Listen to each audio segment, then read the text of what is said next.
That's one thing about the mind. It's got a funny way of blowing things out of proportion. When you start to truly rationalise it, you realise, oh, actually, it's not such a big deal, or this is in fact doable. Hey, girlfriend, we are back. Welcome. It's the Curl Squad's Curl Power podcast with me, your host, Zoe Fox. First of all, I hope you have had a great summer and thank you for your patience while I have been off doing my best mom bit. It was the little one's 6 weeks holidays and I really needed to make sure that I was present, that she was having a good time, and she really enjoyed recording that little episode for you that we dropped a couple of weeks back. So, how have you been? How have the last few weeks been for you? I hope they've been good. First of all, I would really like to just acknowledge the ever-expanding listenership of the podcast. We actually ended up getting into the Apple charts for self-help podcasts like a week or so ago, so that was amazing. We've soon dropped out again, but the glory was all good while it lasted. I'm always astounded at just how far and wide this podcast goes, so I'd like to start the return with just giving big shout outs to all of the Curl Power podcast listeners far and wide who are just tuning in and have just got a little zest for life and know that they want to squeeze as much joy and fun out of life as is possible. So, shout out to all the listeners in the United Kingdom, the United States, Belgium, India, Spain, Australia, the Russian Federation, Canada, Cyprus, Sweden, Germany, Peru, Tanzania, South Africa, the Netherlands, New Zealand, Finland, Malawi, Singapore, Mexico, Turkey, and the Dominican Republic. So big shout out to the Curl Power crew worldwide. So if you are tuning in to the podcast for the very first time and you're wondering what it's all about, the Curl Power podcast is probably a bit confusing because when I first started out, it was more geared around speaking to women in the natural hair community, sharing my own natural hair journey. Because for me, finding a community of like-minded women who are all on a journey to really embrace themselves and shake off the beauty standards that were thrust upon us and who were all sort of suffering really as a result of having a lack of representation when we grew up. So that's how it all began. But life happens. I'm evolving at a fast rate and I'm being called more than ever to just be 100% authentic, follow my heart, and just go in the direction of which I'm being called. And that is just to make sure that women across the world are feeling empowered, are feeling as though it's possible to live a full, happy, joyful, prosperous life, despite the stuff that life throws at us, because I know just how hard life can get. My boyfriend died when I was 18 years old, very suddenly. That totally shook my world. I went into PTSD, depression, anxiety disorder, you name it. My mental health was, I was not in a good place for over a decade. I then started putting in the work to gain some self-awareness really around the issues that I was experiencing. And I've just been on a hardcore mission ever since to just hack my own mindset really, and to see just how much I can get out of life by changing the way that I'm thinking, undoing outdated thinking patterns, and just really trying to push and see how good life can get. And I want that for everybody as well. I want you to know that if you're somewhere now that doesn't feel good or feels less than ideal or not exactly where you want to be, it's possible to change it. The power is in your hands. Now, I felt like I lost everything when I sustained my spinal cord injury at the beginning of the pandemic on my daughter's first birthday. Of all times, I mean, there's never going to be a good time, but the career that I was working for sort of had to step aside from that. We just moved into a new house. Honestly, everything was just like, I had no choice but to really look hard at myself and my life and think, where am I going and what am I doing? So that experience of sustaining a life-changing spinal cord injury has really taken my personal development to a new level. Like, I've been on this thing for 16 years in a mild fashion, 10 years in a hardcore fashion, And the last 2 years, I've just been going really hard at pursuing my greatest potential. And I've been amazed at what I've discovered once I've started pushing myself in new directions. And that's why I'm like, ladies, if you want to do this, like, do this. Honestly, you will thank yourself for it. So to know that we've got listeners all over the world now that are feeling the message or on a similar kind of mission makes my heart sing. So I'm really excited to be back with this episode of the Curl Squad's Curl Power podcast. So I was so excited to get here and get this episode recorded and get back on your airwaves because I've missed it. It's been a great summer, but I have missed delivering the podcast. So I thought, yeah, I'll drop the little one off and then we'll head into the studio, bring some joy, bring some zest, bring some love to you guys. So I'm driving, minding my own business. And I tell you what, there is nothing like driving in London to test your zen and to test just how evolved you've become. And I've mentioned in the podcast other occasions where London bus drivers have really tested my personal development, let's put it that way. So today I'm driving, there's a woman standing at the zebra crossing, so I've stopped to let this woman cross over. Behind me there's some woman doing a 3-point turn in the middle of the road, and then she starts bibbing me up. So I'm looking in the mirror and she's like gesturing at me and I'm like, whoa lady, you better calm yourself down. And then she keeps bibbing. So I'm looking at her in the mirror and she's just giving it all the arm gestures and hand gestures, and I'm like, you know what, not today. Breathe it out, and I'm just going to keep heading to the studio so I can come and connect with my beautiful audience and deliver the podcast that I've been really excited to deliver. This woman was looking at me like I'd killed her cat, peed on her pillow, stolen her man. Honestly, it just was not warranted, considering that there was somebody actually crossing over the road, which is the reason that I wasn't driving in the first place. I'm not just sitting in the middle of the road for fun. Anyway, I went about my business, turned left, and I was like, you know what, that's made me really, really angry. So I'm like, breathe. And I'm like, you know, I need to honour this feeling within me because I'm angry. I wanted to give her a piece of my mind. I'm not about that life anymore. I am really trying to pursue bringing light to the world. I don't need to be another voice of conflict or an energy of conflict. There's enough of that going on. So I'm like, right now, my mission is to be the love and be the light, not to be the aggravation. I've got more self-control than she does right now. She's probably having a bad day. Maybe somebody has killed her cat or peed on her pillow or stole her man. So let me just carry on getting to where I'm going. So I pulled up outside the studio and I'm like, oh, lots of feelings.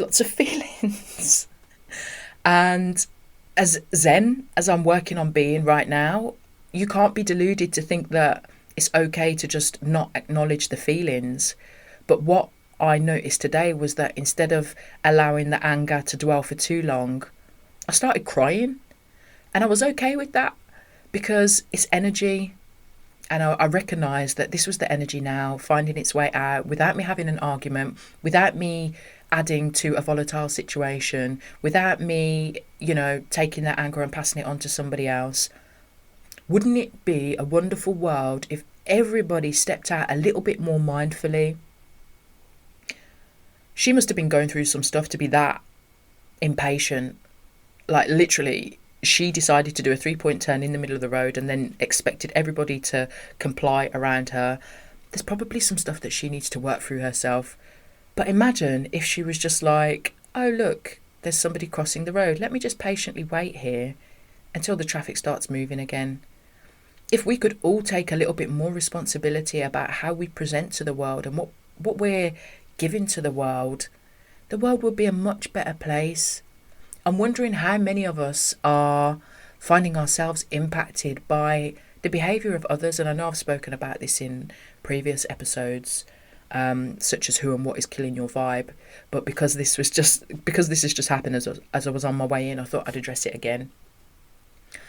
So yeah, what does it take to bring more light into a world of darkness? What can we all do individually to perhaps not react to someone who's obviously having a bad day? Don't let their bad mood and bad day become your problem. Acknowledge your feelings of anger and your emotions too, because I'm not saying sit on it, because that's certainly not healthy. Because unprocessed anger can manifest into illness within your body. So I know that because I lived there for a long time as well. But yeah, I enjoyed crying it out. Well, I wouldn't say I enjoyed crying it out, but it felt good to acknowledge that the energy was moving through me and let myself have a little cry, even though I was like, she ain't making me cry. I'm not crying because of her. I'm crying because ego. The ego is always available. But yeah, let's bring a little bit more light and peace into this world. So with that said, that would have been me over 10 years ago. The angry driver, the person that had no self-control over my emotions because there was just so much going on and I was unconscious. I was unconscious of the impact of my emotions and the things that I've been through on my life, and how that was not only impacting my life but impacting others through my behaviour. And letting go of patterns, it's not easy. It's not easy. Becoming conscious of your patterns can be challenging. Often at times, like today, with the angry woman driver behind me, that was sort of testing my old patterns. And a really good way to identify patterns that are possibly no longer serving you is by noticing these feelings of conflict or feelings of friction that come up, or feelings of resistance. Like, I'm at a point in my life now where I am going really, really hard at trying to shine a light on anything that is holding me back, because the energy at the moment is pulling me forward, and it's pulling me forward at a really fast rate, and I want to go with that. But I'm also noticing these little things that are cropping up that are points for stop and pause, or points for reflection, or points where I'm like doubting that I should take an action. And these are the points where you can be like, oh, what is that all about? It could be feelings about somebody else. Someone might bring some stuff up within you. A lot of the time, if there are people that evoke feelings within us that are not all that positive, there's something that we can learn from that. What is it that that person is bringing up inside of you that's making you react in that way? I had a similar situation with myself. I was feeling a little bit salty about somebody, and I was like, why am I feeling that? What is that all about? So I did a little problem solving on it. So you write down, what is the initial feeling that is bringing up for you? And it's like, oh, they don't care, or they're dismissive of me. And you're like, well, what is that all about? Well, that's a desire to be seen. Well, what's the desire to be seen about? Well, I suppose it's about feeling human connection. Well, why do you need to feel a human connection? Because it evokes feelings of joy, love, perhaps. It evokes some positive feeling. Why do you need to feel positive feelings? Well, because positive feelings are what make this experience feel like one that's worth living. So if you're able to drill down and drill down and drill down, it's really quite easy to get to the core of what it is that this feeling is all about. And for me, it was just about, a feeling of connection that I didn't feel as though I was getting from somebody who doesn't necessarily owe me something, but someone who I value in my heart, or have valued in my heart at some point of my life, and didn't necessarily feel like it was being reciprocated. But when you drill down into it, you realise it's not about the person. That person's just living their life. It's more about me and what's missing in my life, or what it is that I'm trying to create in my life. So it's easy for us to want change in our life, but it's not so easy to really scrutinise ourselves. It's not so easy to dig down into these painful layers that have become like defence mechanisms in many respects. And it's like, generally, you're not going to want to go running into painful situations. It's like the gym. If you haven't gone to the gym before, or you've been away from the gym for a long time, and you know you want to get started, but you know it's going to be really difficult to get back into the swing of it. And that first session, you're going to feel it. The second session, you're going to feel it. The third session, you're going to feel it. By the fourth session, okay, yeah, I remember why I used to love this so much. Or, okay, now I can see why people enjoy going to the gym. By the fifth session, you're into it. Sixth session, so on and so forth. Before then you start to see the results. This is like the healing work. Nobody really wants to go to painful places. It's a natural human response to avoid pain. But in avoiding pain, that is keeping us stuck.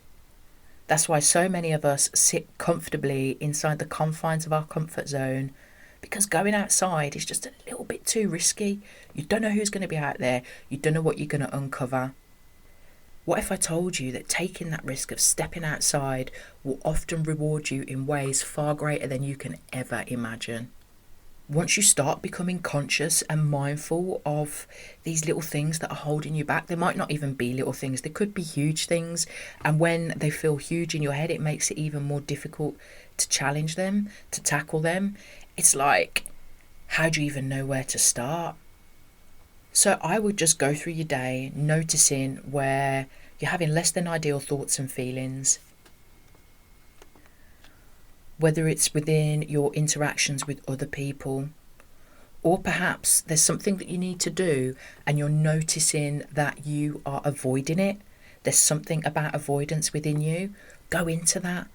What is that avoidance about? Ask yourself that question 5 times. Write it down on a piece of paper. I'm avoiding this because. Ask yourself why. Go down into the next level. Answer that for yourself and keep drilling down, and before you know it, you get to the essence of what that avoidance is really about. Once you're able to comprehend that, you realise actually more often than not it's not such a big thing that your head is making it out to be. That's one thing about the mind, it's got a funny way of blowing things out of proportion. When you start to truly rationalise it, you realise, oh, actually, it's not such a big deal, or this is in fact doable. And there will be sisters that are listening to this episode and thinking that perhaps you can't change, or that you are subject to your experience. But sis, I just want you to know that there's nothing to lose and there's everything to gain. Worst case scenario, you stay stuck where you are. Best case scenario, you unveil something about yourself that has the capacity to transform your ability to go for what you want in life. Now, as long as you don't have any medical conditions or hormone imbalances that need addressing, there's no reason why you can't start to take control of your experience. There's no reason why you can't start delving into these uncomfortable places with your torchlight, bringing the light to it and realising, oh, okay, yeah, it's not such a big thing. After all, it's just a story that I've been telling myself. It's like my daughter. She is what you would call a picky eater. I don't know what I did to create this, because she started off her life on the very best. I'd go down to the farmer's market every weekend, buy a whole bunch of organic veg, bring it home, cook these amazing little organic veg concoctions for her. She was living her best foodie life from the point she started weaning. After my injury, I don't know if it was just a coincidence. I think actually it was probably more to do with the timing of her age and stuff like that. But it's like somebody flicked the switch somewhere within her that says beige food only, please. So she will turn her nose up at anything that I'm eating, anything that is mixed up or saucy or anything like that. She's like, bleh. She's like, I don't like it. I'm like, how can you say you don't like it when you've never even tried it? And she's like, I don't like it. I mean, what you're saying then is that you don't like the look of it, because you don't know that you don't like it because you've never actually tried it. What you are in fact doing, my dear, is telling yourself a story that you don't like it because you don't like how it looks. But that's not actually a fact. Like, I was cooking a chickpea curry the other day, and she was helping me, and some of the sauce splashed out onto my arm, and she just licked it without even thinking about it. And I was like, I said, did you like it? She's like, yeah, but I don't like it because I don't like chickpeas. Yeah, but you like the sauce, don't you? So what stories are you telling yourself about why you cannot take yourself to that next level, why you can't achieve what it is that is in your heart? Like, I know that deep down inside, you know within yourself that you're capable of amazing things. Not only are you capable, but you deserve amazing things. I'm getting goosebumps now because I know that you're going to be out there listening to this and thinking, yeah, I do deserve amazing things because I'm a good person. I've got a good heart. My soul is pure. And I want to see how good life can get. And I know that too, which is why I'm doing this podcast and I'm trying to lure you out of your shell, sis, so you can come and live in this beautiful life of possibilities. So many women are struggling right now. So many women have got a sense inside that something doesn't feel right, but they don't know how to go about changing it. So many women are getting caught up with the doom and gloom of what's in the news and what's coming down the media line. And I get it. If you're watching the news at the moment, it's a bleak, dark, scary place. Cost of living crisis. New Tory government. People are really going through some stuff at the moment. People are really going through some stuff. And if that's you right now, I'm sending you a big energetic hug. And I want you to know that where you are at the moment is not necessarily going to be where you're going to stay. All right? So keep that hope in your heart and keep moving forward. Keep taking small steps every day or every week, just in the trust of knowing that you do have some power with regards to what happens in your life and to your outcomes. If I flash back in my life to before I started really doing this work, honestly, when I meet people now, it's really nice. People have some really nice things to say about my vibe and my energy, and I'm so grateful for that. But I'm like, if you knew me like 15 years ago, you wouldn't believe I was the same person. Sometimes I wish I could have old me as a guest on the podcast, because I would be slapping her upside down in this room, honestly, like shaking her about. Come on, do you know what you're capable of? Do you know? Your future self is telling you right now, girl, you don't know what you're capable of. Your future self is asking you right now to have a little bit of trust and a little bit of faith.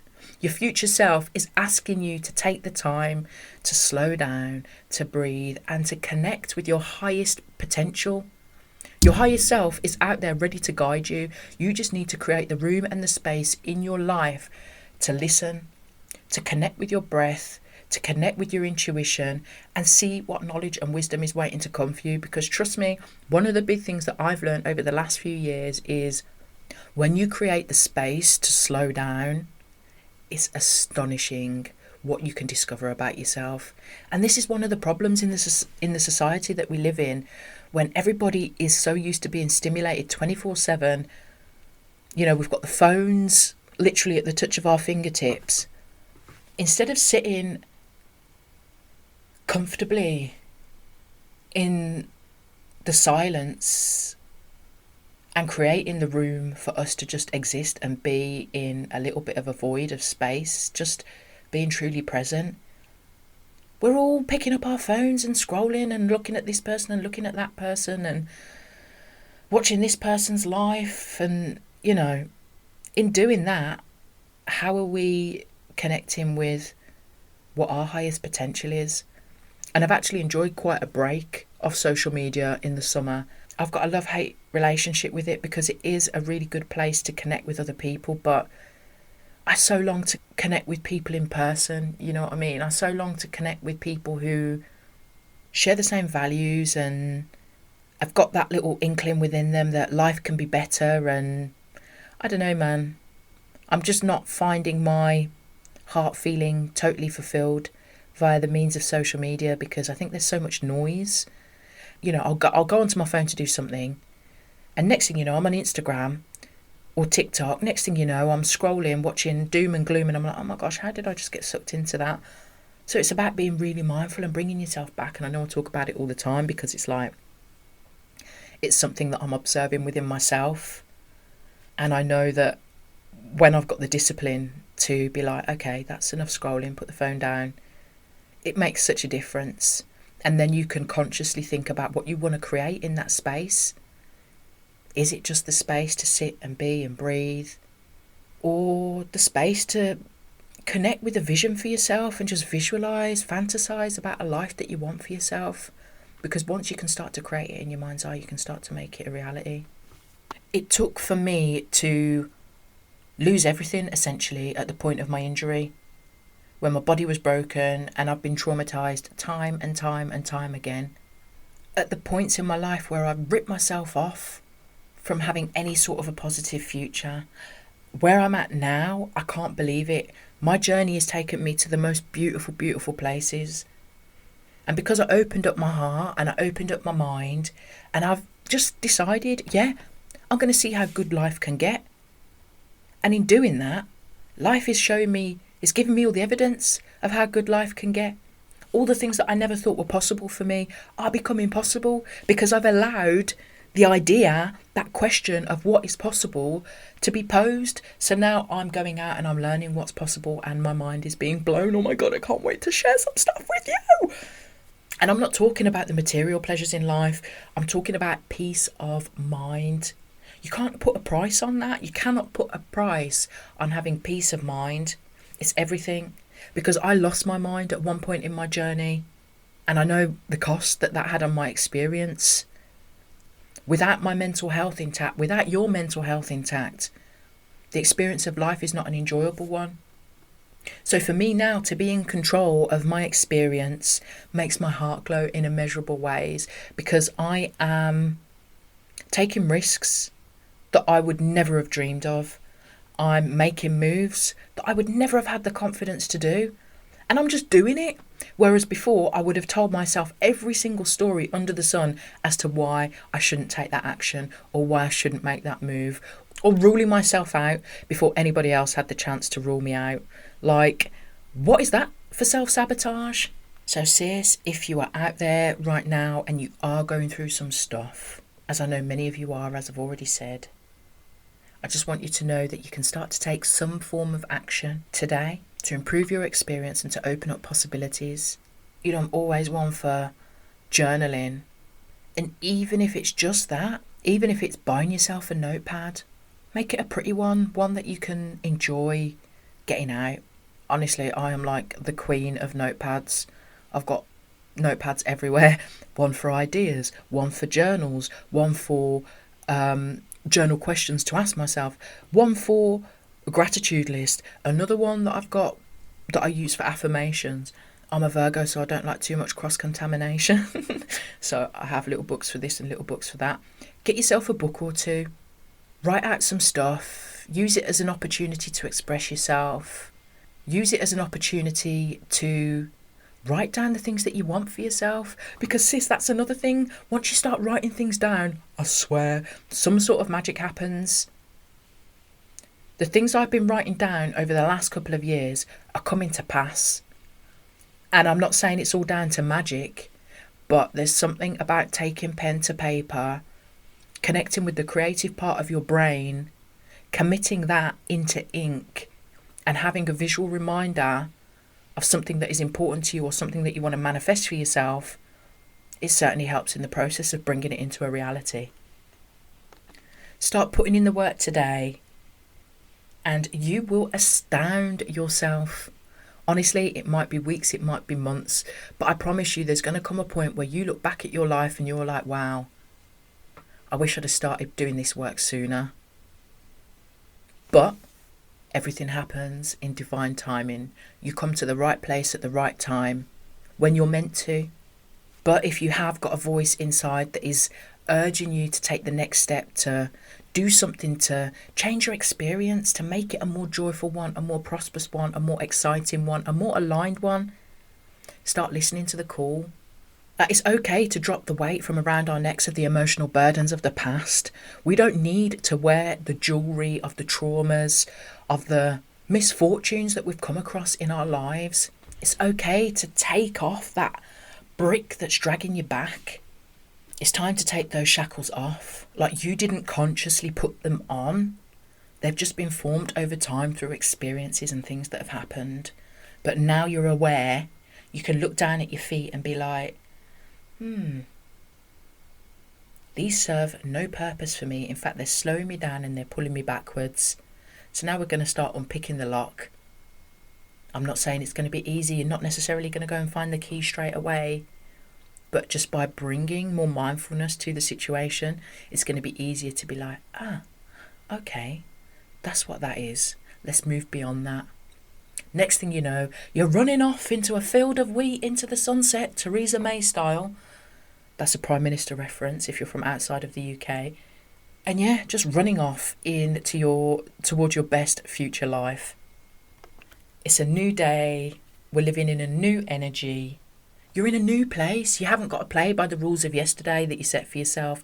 It's okay to do something different today to start creating that extra exciting future of tomorrow. So, with that said, the exercise for today, should you wish to participate, will be to stand in a mirror, look at your beautiful little face, take a deep breath,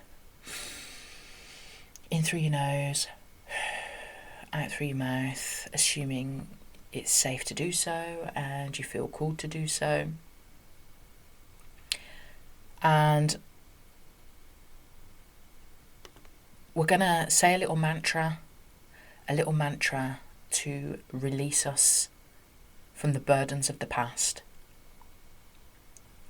So, I mean, you don't have to say it in the mirror. I like to go into the mirror because I think it sort of turbocharges the energy. There's something about looking at yourself dead in the eye and acknowledging you as a human, as a soul within a human body, and just being like, I'm looking at you in the eye.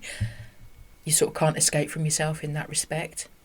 And just say, so today I release the past and all that does not serve me in moving towards my greatest potential for the greater good. So today I release the past and all that does not serve me in moving towards my greatest potential for the greater good. And I'll say it again. So today I release the past and all that does not serve me in moving towards my greatest potential for the greater good. Now, I like to repeat it 3 times. There's something about the repetition. The first time you're sort of just saying it. The second time you're comprehending what you're saying. And then the third time you're truly affirming what you are saying. After you've said it, I'd do another 3 deep breaths. In through your nose, out through your mouth. And when you're taking these 3 deep breaths, I want you to really visualize the inhale like a bright light energy of your highest possible potential. And as you're exhaling, out with that stagnant energy that's been sitting there comfortable but no longer serving you. Enjoy the feeling of breathing that out and breathing in again deeply into your diaphragm, breathing in that beautiful bright light of the future and its possibilities, and out again. With each breath you're just essentially cleansing yourself. What I also like to do is, I like to create a little sense of ceremony around some of the things that I do, because I think it just, for me anyway, it helps me to, just really visualize transmuting this energy and letting it become something of the past. So after I've done my 3 deep breaths, what I might like to do is take some sips of water, because water is so cleansing, and I really find that drinking water, sipping some water, then it helps me to, because you can sort of feel the sensation, whether it's cool water or warm water, it helps you to sort of visualize that cleansing within. You could use this as a daily mantra. You can use this as something to say when you just feel called to do it. If it's something that feels helpful for you, use it in whatever way you want. I just like to share the little things that I do that help me, and I hope that they can help you too.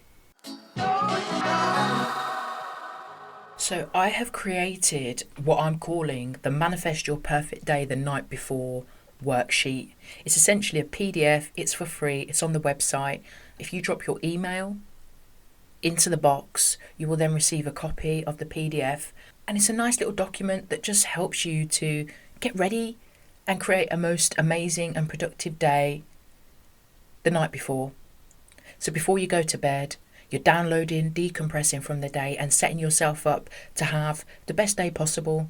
These are the little things that I like to use that help me to stay positive, productive, and just serve as really key points for self-reflection so you can catch yourself before things sort of spiral.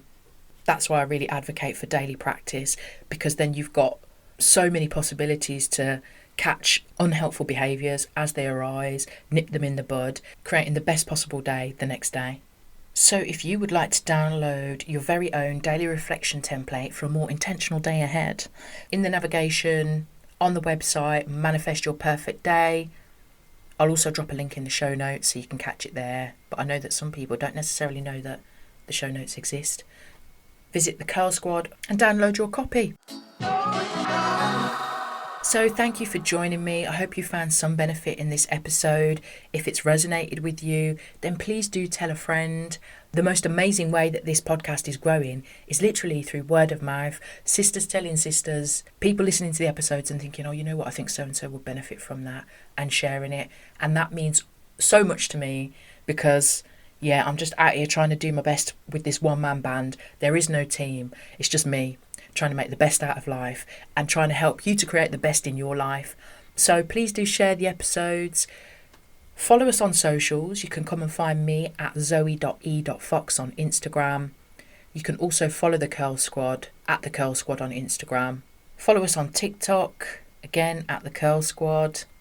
And one of the greatest things that you could do for us, if you do enjoy the content and if it does bring you any value, is to give us a little rating and a review. If you are an Apple user, you can scroll on down after you've listened to an episode, leave a 5-star review if you feel moved to. And also you can leave feedback or a comment about what you enjoy, what you want more of. That's a great way for me to know what you want from this podcast. It helps me to read the room. So please do leave a review. I would truly appreciate it. You can also rate on Spotify as well. And just know that I deeply appreciate it. Right then, my curl friends, sending you nothing but love for the rest of the week ahead. Big, big, big, big, big, big love from the bottom of my heart to yours. And I will catch you next week. Big love, peace out, and I'll catch you then.